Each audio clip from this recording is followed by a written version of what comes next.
السلام عليكم ورحمة الله وبركاته. بسم الله والحمد لله والصلاة والسلام على رسول الله صلى الله عليه وسلم. Wakitiibwa Allah tumwebaza akyatwadde obuwangazi tumusaba okusasa n'ebyengera ku mubaka Muhammadu sallallahu alayhi wasallam.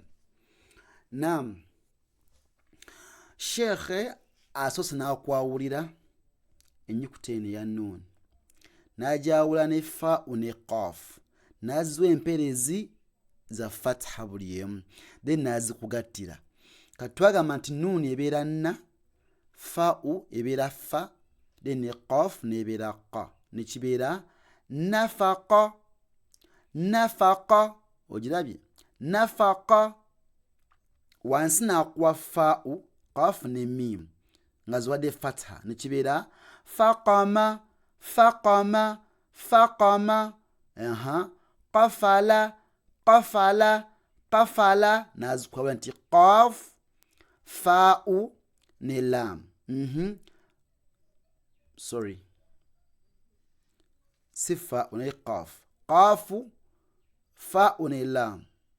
Ne kibeera qafala, qafala, qafala. Wanaazigasa wanazaawudde. Wansi n'akuwa ki? Wansi n'akuwa ki? N'akuwa faragha, faragha, faragha. Nafala, nafala, nafala. Qabaha, qabaha, qabaha. Waqa'a, waqa'a, waqa'a. Ziweddeyo layini.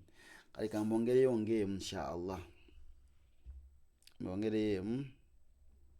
Omusajja ng'atuseeraseera vidiyo. Tuyina fasaha, fasaha, fasaha. Jarama, jarama, jarama. Wazaka, wazaka, wazaka. Tadhara, tadhara, tadhara. Tukomawo insha Allah ta'ala tugengereyo. Muda waffe genda okuddako. Assalamu alaikum wa rahmatullahi wa barakatuh.